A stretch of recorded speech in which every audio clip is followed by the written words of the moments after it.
เป็นคนทางไหนเป็นอยู่เกาหลีบ่โอ้หนุ่มเกาหลีคือสิมาอยู่ไกลแถบแบบนี้อายุเพิ่นได้หูบ่อายุเพิ่น50กว่า50 กว่าเนาะโอเคอยู่บ่อายุส่ำนี้โอเคเฮาบ่เกี่ยวกับอายุเฮาแบบเวลาเราล้มกันแล้วแบบเพิ่นเข้าใจเฮานะเฮาแบบเฮารู้สึกว่าล้มได้เนาะเห็นหน้าเห็นตากันเด้เห็นหับได้อยู่บ่สำหรับเฮาว่ารับได้เด้เฮาขอแต่แบบเพิ่นนิสัยของเพิ่นแล้วก็เพิ่นรับเฮาโดยเปิดภาพมาแต่อยู่กับน้องพรเพิ่นเนาะเสมอเนาะมื้อนี้เนาะแม่นโดยสบายดีโดยสบายดี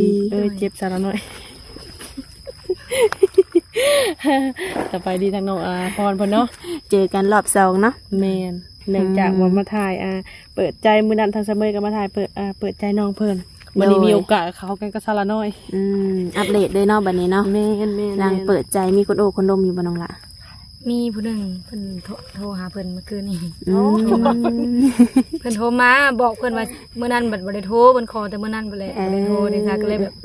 มีเวลาก็เลยโทรหาเพิ่นเพราะว่าเพิ่นก็บ่ฮู้เนาะว่าเฮามีเวลาตอนใดเด้ซะเฮาก็เฮ็ดเวียกคือแล้วน้องหลายเอ้ยคือเวลาเพิ่นโทรมานี่เฮาเฮ็ดเวียกเฮาบ่ได้รับเนาะแต่ว่าเฮาเวลาเฮาว่างเฮาก็โทรไปหาเพิ่นพอสิฮู้อยู่ว่าเพิ่นเป็นคนทางไหนเพิ่นอยู่เกาหลีบ่โอ้หนุ่มเกาหลีคือสิมาอยู่ไกลแถบบัดนี้อายุเพิ่นได้ฮู้บ่อายุเพิ่น50กว่า50 กว่าเนาะโอเคอยู่บ่อายุส่ำนี้โอเคเฮาบ่เกี่ยวกับอายุเฮาแบบเวลาเราล้มกันแล้วแบบเพิ่นเข้าใจเฮานะเฮาแบบเฮารู้สึกว่าล้มได้เนาะเห็นหน้าเห็นตากันเด้เห็นหับได้อยู่บ่สำหรับเฮาว่ารับได้เด้เฮาขอแต่แบบเพิ่นนิสัยของเพิ่นแล้วก็เพิ่นรับเฮาได้นะเพิ่นเข้าใจเฮาเวลาเฮาแบบเฮาบ่มีเวลาเด้อเฮาเฮ็ดเวียกเด้อตัวนี้เนาะเพิ่นว่าโอเคบ่เป็นหยังเฮ็ดเวียกจะโลดนี่โอเคเนาะถือว่าแบบคือบางคนนี่เพิ่นสิเว้าใส่เฮาได้เนาะว่าเปิดใจมานี่คือเปิดหยังบ่มีเวลาคุยแบบนี้หั่นน่ะน้องล่ะแต่คือเพิ่นนี่เข้าใจน้องเนาะแม่นก็คือเห็นหน้าเห็นตากันเป็นที่เรียบร้อยแล้วโดยแต่ว่าทางน้องยังบ่ได้ปิดกั้นนะว่าปิดกั้นคือแบบว่าให้แบบคนอื่นเข้ามาล้มมาสิบอกแม่บ่เพิ่นว่าบ่เป็นหยังล้มโลดเพิ่นว่านะมันบ่แม่นว่าเจ้าเปิดใจเนาะมันบ่แม่นว่าเจ้าเลยเห็นข่อยแล้วสิถูกใจโลดหรือว่าข่อยเห็นเจ้าเลยถูกใจโลดเพิ่นว่านะดูล้มได้เพิ่นว่าบ่เป็นหยังเพิ่นก็ยังให้โอกาสน้องอยู่เนาะเพิ่นก็บ่ได้แบบว่าแบบพาแบบจีจั่นหรือว่าให้ปิดอกปิดใจกับเพิ่นแบบนี้นะก็ถือว่าโอเคน้องหลานเนาะถ้าแบบสิคบกับเพิ่นต่อหรือว่าสิคุยแบบสานสัมพันธ์แบบเป็นสู่เป็นแฟนในอนาคตนี้ได้อยู่บ่มันก็อยู่ที่เพิ่นเนาะเพราะว่าเฮาก็คือว่าแล้วคันเพิ่นบอกแบบเฮาก็บอกเพิ่นว่าคันบ่ตีเฮาทุกข์เพราะว่านะคันบ่ตีเฮาทุกข์ยากหรือว่าบ่ตีเฮามีลูกนะโดยบ่ตีอดีตเฮาก็คือว่าเฮาล้มได้เฮาได้เพิ่นไว้แนวใดซะน้องล่ะค่ะเพิ่นก็ว่าอันเฮาถามว่าเจ้าบ่คันเจ้าบ่ตีเฮาก็ล้มเจ้าได้เพราะว่าเฮาสำหรับเฮานะสำหรับเฮาคุยกับเจ้าเฮาว่าเฮาโอเคเฮาบอกเพิ่นเราคันว่ามีคนอื่นมาล้มก็ล้มไปเรื่อยๆเพิ่นว่าโดยคนเฮาเข้ามาเนาะมันก็มีหลายคนนะเพิ่นก็ว่ามีหลายคนแล้วก็มีหลายรูปแบบเนาะแต่ละคนเขามาสิเป็นแบบใดน้องล่ะเนาะโดยมื้อนี้ก็มารับหน้ารับจ้างคือเก่าแม่นมื้อนี้ถึงวันหยุดเลยเด้ถึงวันหยุดเลยเนาะแม่นโดยหาเงินรับจ้างพอได้ซื้อข้าวซื้อน้ำแม่นกลับเอาไปกินงานน่ะเด้เพราะว่าเพื่อสิฮอดเดือนเนาะคันเฮาบ่หาเพิ่มเติมก็สิถ่าแต่เงินเดือนมันก็บ่ได้เพราะว่าโดยข้าวก็ตกเดือนนึง2 สอบแหละคือแบบว่าน้องแบบว่าน้องเฮ็ดงานแบบนี้นะบ่น้องเฮ็ดงานนะเงินออกวันที่เงินออกบ่เงินออกวันที่15บ่เงินออกวันที่15วันที่15บ่หรือที่นะเอาจะถามวันที่5ถ้าน้องเบียร์น่ะวันที่5การนั่นแหละเพราะว่า1ก็อยู่คนละลายเนาะคนละลายละห้องอยู่คนละห้องคนละแผนกแม่นคือน้องเฮ็ดแผนกเกี่ยวกับหยังข่อยติดสติ๊กเกอร์ติดสติ๊กเกอร์กล่องโดยก็เลยบ่ฮู้แม่นเพิ่นหันสโกหันน็อตของเพิ่น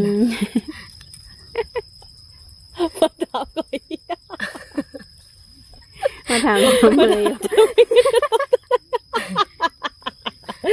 ข่อยสิออกวันที่30แล้วข่อย โดยเงินเดือนนี่ออกมานี่ถือว่าใช้จ่ายซื้อข้าวซื้อน้ำเบิด แม่น ทำแบบใส่ส่วนตัวแบบนี้น้องล่ะ ส่วนตัว ซะ เขาก็หาแบบนี้เลย หับ ว่า จ็อบ ส่วน เทื่ ส่ อ วน นึ หลาง ยเขาแบบว่าหาเงินมาเขาคือแบบหนึ่งเนาะเอาซื้อพริกเกลือไปนัวไว้ซื้อข้าวไว้ตัวเองหาเอาใหม่ก็ได้ โอ้ เพราะแต่ว่าในเฮือนให้มีไว้ก่อน โดย แบบนี้ข่อย เอาของสำคัญไว้ โด ก่อย น แม่นแล้ว ว่าต้องใส่ทุกมื้อเด้ แม่น เนาะ เออ โดย อ่าเฮ็ดเจียวเฮ็ดปลาแดกอีหยังบ่มีเป็งนัวก็อยู่กินบ่ได้เด้เนาะ แม่นแหละ เราต้องเอาไว้เด้อเฮากินทุกมื้อเด้ แม่น ลูกเต้าหรือว่าพ่อแม่เฮานี่แหละอืม โดย คือมี FC เอ่ยน้องละเพิ่นนะก็มีอายุเติบอยู่50กว่านี่แหละเนาะ อืม คือเพิ่นก็แบบว่าอยากได้สู้ได้แฟน โดย เป็นแบบว่าครอบครัวทุกข์ยากแบบนี้หั่นเด้ โดย แล้วเอ่ยนะสิลองให้น้องนี่คุยเบิ่งคุยบ่ โดยกะไผเข้ามาคุยกะสิคุยไปนำเพิ่น ม เรื่อยๆหันนะแบบว่า โดย ผู้ใดเพิ่นแบบว่าโอเคผู้ใดเพิ่นรับเฮาได้เฮาก็คุยไปเรื่อยๆไปสินะ โดย เพิ่นก็ให้โอกาสเฮาอยู่อายเพิ่นร่วมนำเฮากะ อืม คุยได้เพิ่นว่านะคุยไปโลดเพราะว่า โดย ข่อยเจ้าก็ยังบ่ฮู้ข่อยก็ยังบ่ฮู้เจ้าว่า แม่นความ สิได้อยู่นํกันบ่สิได้ร่วมกันบ่นะสิหักสิมักกันบ่นะเฮาก็ยังหากันร่วมกันเนาะ อืม เพิ่นก็เข้าใจเฮาได้ ถือว่าเพิ่นเป็นผู้ใหญ่น้องหลานเนาะ แม่น ในการคำเว้าคำ นั่น จา แหละเฮา เพิ่ จั น งแบ เนาะ บมักคนมีอายุมันหยังเพิ่นเข้าใจเฮาน่ะ อืม นี่แหละเพิ่นเข้าใจเฮาหนึ่งเพิ่นก็ดูแลเฮาได้สมมุติว่าเฮาอยู่นํเพิ่นกะ โดยแม่นเนาะ แม่น ก็อันนี้แหละสาเหตุที่ว่ามักรุ่นใหญ่ แม่น โดย แต่ว่ายังบ่ทันถึงขั้นว่าตกลงเป็นชูเป็นแฟนเนาะ แม่น คันเถิดว่ามื้อใดมื้อหนึงแบบคุยกันนี่น้องละเข้าใจกันแบบเพิ่นว่าปิดคลิปปิดใจกับอ้ายได้บ่อ้ายสิดูแลแบบนี้หั่นเด้ซะ ก็เบิ่งไปก่อนแหล้วเพราะว่าน้องเฮาก็ยังบ่ทันได้ฮอดขั้นใดหั่นนะหาฮอดขั้นนี้คันสมมุติว่ารวมกันกันเนาะฮอดขั้นที่ว่าค่อยเล่าให้อ้ายเอื้อยฟังนี่แหละ โดย หากฮอด20% แม่น เพื่อสิงูหา80% อีกเป็นยังเฮิงเติบละน้อย อีกหล่นบ่น้องละ เออ ประมาณ ไม่ฮอด คิด ร้อย ว่าจักเดือน อยู่ที่การเฮาร่วมกันนี่ อืม คันว่าเฮาสิตัดสินใจเองว่าเฮานี่สำหรับเฮานี่ผ่านแล้วได้แล้วแต่ว่าเพิ่นยังบ่ผ่านก็บ่ได้อีกเลย เนาะ ในแม่นความ แม่นๆเฮาสิไปเว้าแต่ผู้เดียวมันก็เป็นไปบ่ได้ แม่นต้องรอคำตอบจากเพิ่นหรือว่ารอให้เพิ่นแบบว่าข่อยสิข่อยดูแลเจ้าได้แหละข่อยสิเลี้ยงดูเจ้าได้แหละข่อยสามารถดูแลเจ้าได้และซ้ำนี่ที่เจ้าแบบว่าเสนอมาบอกมาเล่ามาจังซี่นะ อืม จังได้ แม่น ทั้งสองฝ่ายพอใจกันจังซี่จังได้นะ ๆแม่น เนาะ สำหรับเฮาเราโอเคแล้วเฮาได้แล้วเฮานะอยากได้แล้วมันก็บ่ได้ ๆแม่น เพราะว่าเราสิงงเลยคือสิไวแท้สิคุบเด้อนี่ สิออกประมาณนี้ได้อันนี้เลยสำหรับเรา เนาะก็เป็น คุบ คน แล้วก็ เนาะ สิโดดเอาไว้สิโดดก็คือว่าเพิ่นเนาะในการที่โอลมมันก็ต้องทั้งสองกรรมสองฝ่ายตัดสินใจข่อยพร้อมแล้วก็คือจู่โจมเลยจู่โจมอะไรก็คือมาหมอนมาโคเด้อเนาะ โดย เนาะก็คือว่าหั่นแหละ อืม ตั้งเจ้าก็อยากมีอาชีพเป็นของตัวเองอยู่ปะ แม่นเขาอยากมีอาชีพเป็นของตัวเองเพราะว่ามีอาชีพเป็นของตัวเองมันดีได้มันสิแบบว่า คือเฮาเนี่ยเนาะมักแบบนี้แบบว่าอยากได้รถจักรคันนึงมาแบบว่ามาไว้แลนขายเครื่องไว้สินะเห็นกับเจ้าขายข้าวต้มขนมก็ได้ขายดีอยู่เด้ เบื่อหน้าดำบ่ หน้าบ่สำคัญขอแต่ว่าเงินนี่มันอยู่ถุง โน้ก็ดีเนาะ แม่น บางคนก็จะบ่อยากไปได้ซาพรแบบ อยา นี้ ก นะ เฮ็ดค่อยนะค่อยบ่ได้มาดำหน้าค่อยคือหาหน้ำไม้ขายหาเฮ็ดขายค่อยไปรับเอาของเขาจะมาขาย อื อื ม มหรือว่า แต่ว่าเฮาบ่มีรถเนาะมัน ดี บ่สะดวกเนาะเพราะว่า แม่น ก่อนว่าที่ว่าเฮาจะไปหามันก็อยู่ดงอยู่ป่าพุ่นน่ะ อื บ่มีรถมันก็เลยบ่สะดวกนะ แม่นเฮาได้เครื่องได้ของเฮาผัดสิได้มาขายมันก็ยากได้เนาะ ความฝันของข่อยคือแบบว่าคือเจ้าคืออยากได้แบบนี้เจ้าก็มักมีหนึ่งข่อยแบบมีเงินตลอดไปสินะมันเงินมันเข้ามาตลอดเนาะคันเฮาเฮ็ดเฮาหาไปสิหันนะ ดู ลูกข่อยก็ความฝันของข่อยก็อยากให้ลูกข่อยเรียนแหน่ลูกข่อยบ่ได้เรียน อืมยังบ่ทันเฮียนอยู่ อืม เรียนฮอดป .2 แล้วเพิ่นแหละว่าข่อยแล้วว่าให้แม่มีเงินก่อนลูกเอ้ยแม่ยังบ่ทันได้มีเงินข่อยว่าสินะข่อยพอดีข่อยก็เข้าโรงงานนี่ผัดเพื่อเข้างานเนี่ยผัดหาก็ได้เดือนปลายนึงก็เลยแบบพอดีเขาเจ้าปิดเทอมมันน่ะ อืม คนใหญ่บ่จะเข้า เข้า โรง ปี เรียน แล้ว คนใหญ่9ปีนี่จะเข้าโรงเรียน แม่ นะ น โอ้9ปีให้สิเข้าโรงเรียนแม่นะ เนาะ ก็ เพิ่นเรียนฮอดป .2 แล้วข่อยแล้วว่าออกซะก่อนลูกแม่บ่มีทุนให้เจ้า โอ้ ไปพัดน้องต้องซื้อกินแต่ละมื้ออีกสุดโรงเรียนอีกนะเปิดโรงเรียนกะ โดยแมนอยู่คือทางนอกในก็หาเงินเลี้ยงลูกคนเดียวเนาะค ค่าใช้จ่ายหรือว่าภาระก็ค่อนข้างว่าหนักเติบเนาะ แม่นทั้งลูกทั้งครอบครัวได้ซะ อืม เขาอยู่น้ำเพิ่นเนาะเพิ่นก็เฒ่าแล้วนะ ดูแม่นเด้อดูแม่นเด้อน้องเอ้ย คือว่าเรามีภาระเบิดเนาะลูกจะคันเฮียนกันยากคนเจ้าก็เป็นเมย์เดียวๆค่ะนะ แม่น อืม เออ ดูก็คือความฝันของน้องนี่อยากขายเนาะ แม่น ชอบมากก็อยากให้ลูกเฮียน แม่น อืม นั่นน่ะ คือทางลูกก็9 ปีแล้วก็อยากให้เฮียนเพอเพิ่นอ่านได้เขียนออกเนาะน้องหลานเนาะ อืม อืม จนคอเฮียนได้เพิ่นว่าแม่เฮาคอเฮียนแหน่เฮาอยากเฮียนเฮาเห็นหมู่ไปเฮียนแล้วเฮาอยากเฮียนหมอว่านะก็เลยแบบแม่ว่าอดเอาลูกแม่สิให้เจ้าเฮียนอยู่ให้แม่มีทุนมีรักซะก่อนเฮาว่านะ อืม เพราะว่าแบบ มันก็หลายอย่างเนาะภาระก็ โดยแม่นอยู่ ก็คือว่าเนาะเมื่อหนาเมื่อในแต่เสมอก็สอนหน่อยสิได้บุกไปเฮือนเพิ่นเลยเนาะก็สิไปถ่ายลูกเพิ่นแล้วก็ถ่ายตัวสาพรเพิ่นเองเนาะแล้วเฮือนชาเนาะบางเทื่อ FC เพิ่นก็อยากฮู้อยากเห็นแบบว่าเฮือนชาบันจองเพิ่นน่ะนะเป็นแนวใดลูกเต้าอยู่กันแนวใดแบบนี้หันนะ โดย เพราะว่าในมื้อนี้ทางสาพรเพิ่นได้มาดำนาถอยสามเมยเนาะกับน้องเบียร์หั้นนะก็เลยมีโอกาสก็เลยมาสัมภาษณ์เพิ่นเลยเนาะ โดย ดู มื้อหน้าแล้วเฮาก็สิได้ไปหาเพิ่นอยู่เฮือนเพิ่นแหละมันสลาเนาะ แม่น อืม ก็มีแต่ว่าให้มาในมื้อนี้น้องล่ะทางเอื้อยก็มีแบบว่ามี FC เนาะ โดย เพิ่นกันแบบถามเขามาหลายหรือว่าให้มาอัปเดตน้องแล้วก็ให้มาถามแบบไม่ห่างลูกโซงค่าจินสอดได้สิประมาณเท่าไหร่เพิ่นว่า ค่าจินสอดรถบ่ แม่นค่ารองแบบนี้หั้นนะบ้าน แบบว่าเฮาปัดเนาะคนทุกข์นะเฮาปัดบ่ได้คิดวางแผนอีหยังไว้เรื่องขาดองอะนะแบบว่า คือว่าแล้วเนาะแบบว่าเฮากับบ่ได้แบบว่าสิตั้งหยังไว้มากมายขนาดนั้นนะ โดย เลยแบบมันยังบ่ทันได้มีความผันในใจในเรื่องนี้นะมันทุกข์เนาะแบบมันคิดแต่เรื่องเอาหาเงินหาหยังอะนะ โดย หาเงินหาหยังซื้อข้าวซื้อน้ำมันก็เลยบ่ได้คิดว่าตัวเอง แล้ว นี่ สิมาขอ สิประเมินราคาตัวเองบ่เป็นจังประมาณนี้นะบ่ได้คิดเรื่องนี้นะก็เลยว่า บ่ฮู้บ่ แม่ ฮู้ซ้ำเนาะ ต้องแบบว่าสมมุติว่าเนาะเฮาไปเจอคนที่เฮาฮักซะแล้วเพิ่นก็ฮักเฮาซะนะบัดสิเว้าฮอด4-500,000บ่200,000 300,000มันก็บ่คือได้แม่นบ่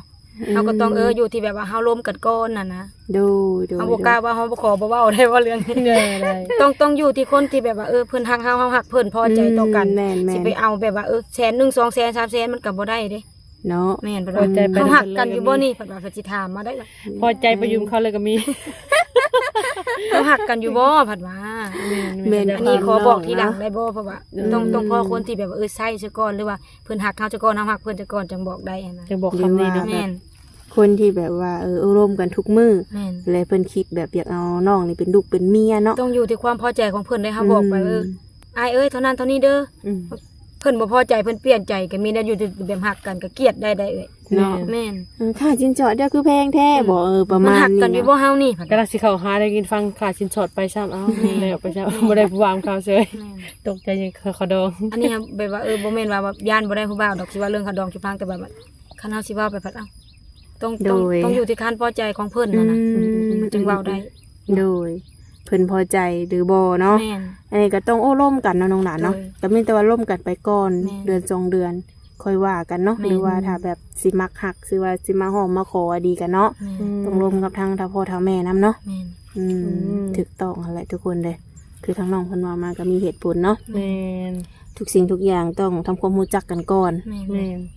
สมมติว่าเฮามักเพิ่นบ่มักเฮาก็บ่ได้เด้เนาะเนี่ย แม่ นี่ นตัวนี้แหละสำคัญกว่านะ แม่น โด แม่น ย คือน้องเพิ่นว่าอะไรครับไปโหลดมักปูผู้เดียวมันก็จะคุบเอาเพลงเลยเนาะเราต้องโดดเอาจังเพลเขา แนวนั้นเลยว่าเสมอให้เสมอนี่สอนประสบการณ์เสมอหลายลำไห้ลำหน้าก็คือกัน โอ้ยเนาะพอเดี๋ยวเอาโมโหม่วนกันคนนี้เนาะเว้ยบ่ได้ว่าก็บ่ได้หัวเนาะง่ายซะ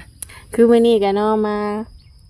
คิดว่ามื้อนี้ก็แล้วบ่ลงหลาลำนานี่ สำหรับเฮาว่าแล้วได้เฮาแนมเบิ่งการนะ ในเมืองก็คือทะเลลงซ้ำ นะ แบบเฮาคันตะกร้านั่นแล้วก็แสดงว่าแล้วมื้อนี้นะเพราะว่า แม่นๆ คันตะกร้าแล้วก็คือลงให้มันแล้วก็คือเอาไปต่อเลยได้ แม่น สำหรับเฮาได้ให้ว่ามื้อนี้สิลกกามื้อนี้ค่ะสิให้ ลูก มันแล้ว กาให้มันแล้วเนาะหนึ่งก็ซอยเสมอให้มันแล้วแล้วก็สองเฮาก็บ่ได้เที่ยวมานะมีแต่ว่า ไก่เนาะ แม่นแต่ว่าซอยเพิ่นมันแล้วก็ดีใจอะนะอยากให้มันแล้วทั้งเพิ่นแน่แล้วก็เฮาก็สะดวก แม่น เพราะว่าทั้งน้องเพิ่นมาซอยข่อย7 มื้อได้ บอกอาทิตย์หนึง รึกเสมอนี่บ้า แต่ว่าเพิ่นก็บ่มีคนอันนี้ได้มีแต่ตัวเพิ่นนั่นแหละลงเฮ็ดเวียก แม่น มีแต่เพิ่นกับพ่อเพิ่นก็เลยว่ามาซอยมันแล้วซะเนาะเว้ากับน้องกระเทินเนี่ยเพิ่นหนึ่งเพิ่นก็ให้ลาแน่เด้ชองก็เป็นวันหยุดแน่มื้ออื่นพุ่นแลเฮ็ดเวียก นี่ อืม พอดีสามมื้อก็แล้วมื้อนี้ก็สามมื้อก็ไปถ่ายคลิปสบายดี ต่างคนต่างมีเวียกเนาะ แม่น ก็คือมานั่งอยู่นี่ก็คือเฮาบ่มีเวียกเลยเอาไปมาจริงๆเวียกหลายเด้มานั่งเว้ากันสิคือบ่มีเวียกได้ปกติจริงแล้วโอ้ยจนบ่สิบ่ได้นั่งพุ่นแหละเวียกใครก็มีเวียกคือกัน ก็หมายก็คือทางน้องผมมาซอยเวียกอะตั้งแต่ข่อยลงโลกามื้อแรกก็จนเท่าจนที่แล้วกาสองตาสามตายาวนะ รึก จน เนาะ แล้วแม่น จะแม่นความน้องแบบบางคนเนาะบาง FC เพิ่นอาจสิแบบว่าบ่มีเวียกบ่มีงานเฮ็ดบ่คือมานั่งโอมานั่งลมกันเนาะ แม่น ก็บ่แม่น ญาติมาได้นี่ได้ แม่นแบ่งเวลามาสัก15นาทีเนาะน้องหล่ะเนาะมาโอมาลม แม่น เดี๋ยวก็เวลาที่เหลือก็ไปลกกาลำหน้า แม่ เนาะ นสิไปลูกกาลำหน้าแล้วบัดนี้ก็ได้ โดยก็โอเคเนาะก็มีแต่ว่ามื้อนี้ก็เวลาตอนนี้ก็ค่อนข้างว่าสวยแห้งเลยเนาะก็ให้น้องไปเดี๋ยวสิฮอนแหละได้ซะตอน แม่น เนาะ แม่น โดยไว้พบพอกันคลิปหน้าเด้อน้องหล่ะเด้อจังใดก็ทางเอื้อยก็สิเอาเฟซเอาไลน์แจกให้ทางหนุ่มๆคือเก่าเนาะ โดย โดยสบายดีเด้อน้องหล่ะเด้อ โอ้ยสบายดี